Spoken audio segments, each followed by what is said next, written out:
நீங்கள் பார்த்துட்டு இருக்கிறதா மொட்டை மாடியிலேருந்து மழை தண்ணி வெளியில் போகிற பைப்பு. ஸோ இதை வந்து ப்ராப்பராக எப்படி ஃபிக்ஸ் பண்ணணும் அப்படின்னோம்னா, இது எப்பயுமே நம்ம போட்ட ஸ்ட்ரீட் காங்கிரீட்ல இருந்து 1 இன்ச்சு வந்து டவுன் ஆகி தான் இருக்கணும். இப்படி இருக்கிறப்ப தான் நமக்கு வந்து கரெக்டாக ஒரு தண்ணி வந்து ஃபுல்லாகவே வந்து வெளியில் போயிடும். எதுவுமே வந்து இங்கே சுற்றியும் நிற்காது. இந்த பைப்பு பேக் பண்ணுறப்ப சும்மா வந்து இந்த மாதிரி கல்லை வச்சு பேக் பண்ணாமல் இதை சுற்றியும் வந்து பார்த்தீங்க அப்படின்னா கெமிக்கல் கோட்டிங் அடிச்சுட்டு அதுக்கப்புறம் இந்த செங்கலை சுற்றியும் வந்து கலவை வச்சுட்டு அதுக்கப்புறம் நம்ம பேக் பண்ணணும். இந்த கெமிக்கல் கோட்டிங் இப்போ நீங்கள் அடிக்கிறப்ப நமக்கு வந்து தண்ணி சப்போஸ் உங்களுக்கு நின்னாலும் இந்த வாலில் ஃபுல்லாகவே வந்து பார்த்தீங்கன்னா உங்களுக்கு லீக் ஆகாது, எந்த டேம்ப்னஸுமே வந்து உங்களுக்கு வராது.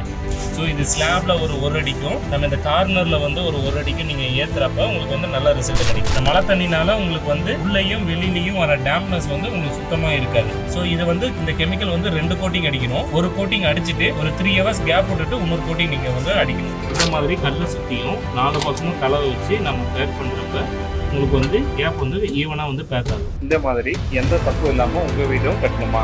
உடனே பாரதி கன்ஸ்ட்ரக்ஷனை கான்டாக்ட் பண்ணுங்கள்.